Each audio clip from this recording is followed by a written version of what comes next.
There's a whole lot going on in Mortal Kombat 11, and it can be overwhelming.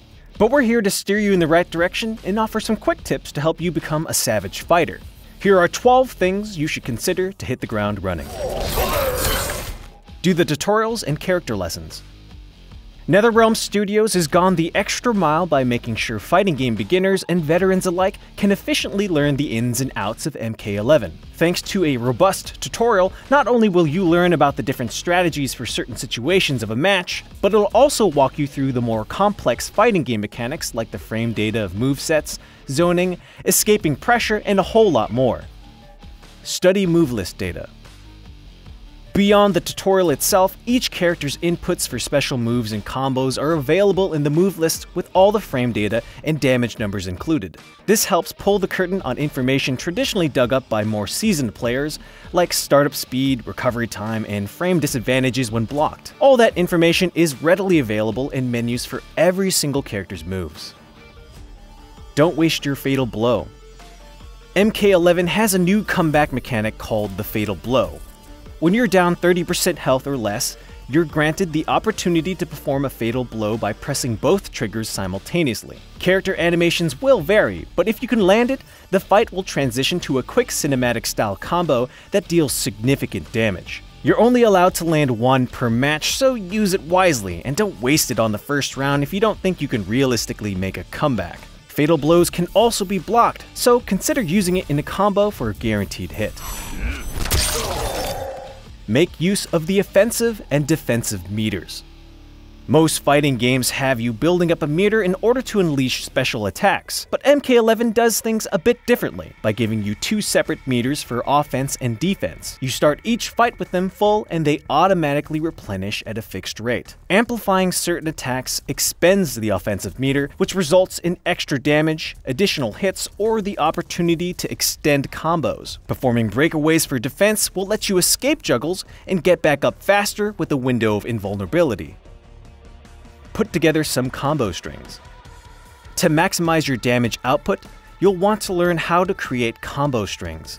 It's routine for most fighting games, and MK11 equips you with the knowledge needed to experiment yourself. Mechanics like launch attacks to set up juggling combos, stun attacks to make opponents vulnerable, and amplified attacks to create windows for extended combos are the keys to better combos.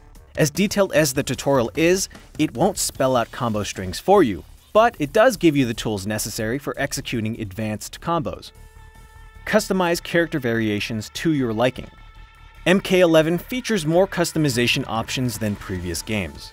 You can pick out your favorite special moves, pieces of gear, and stat-changing augments to create your own variations for characters. This allows you to get creative and combine different elements of a character's moveset, but also tweak how they behave in AI fights. Cosmetics aren't tied to stat changes like Injustice 2, so you can put all that gear you've gathered to use and make fighters look the way you want. Get familiar with preset variations to play competitively. While you can tinker with the many aspects of each character when you make your own custom variations, you're restricted to 2 predetermined variations when playing ranked matches online.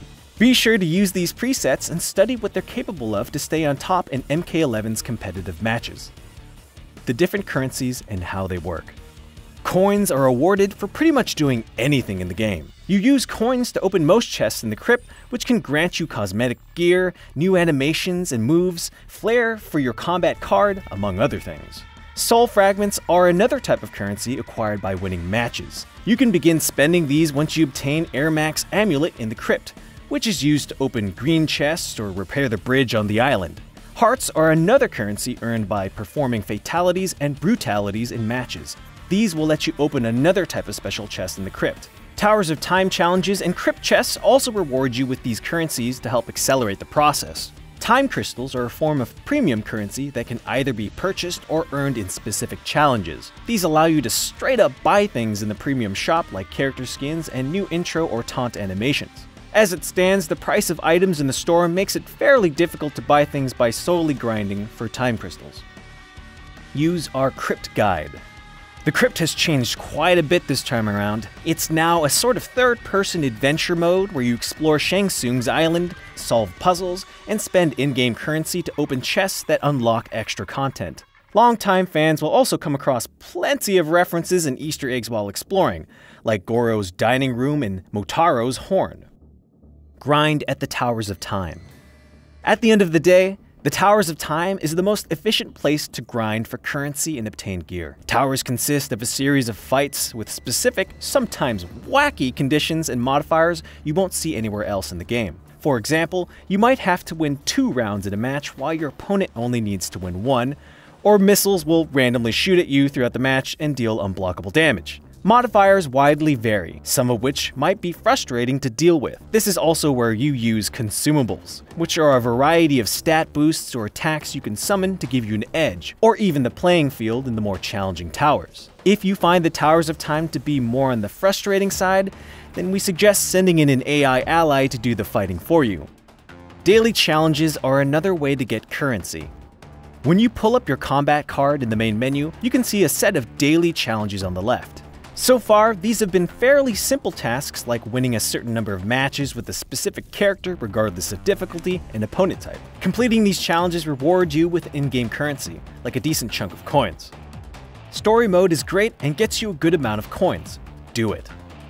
MK11's story mode brings you into the series' lore with self-serious yet ridiculously fun cutscenes and player-driven fights. You'll get acquainted with most of the game's roster and their backstories throughout the story mode's 12 chapters. In addition to being a wildly entertaining ride with a ton of great moments for longtime fans and newcomers alike, the story mode awards you with a lot of coins and some cosmetic items to get you started on the customization process. What else would you recommend when starting up MK11? Let us know in the comments below, and thanks for watching.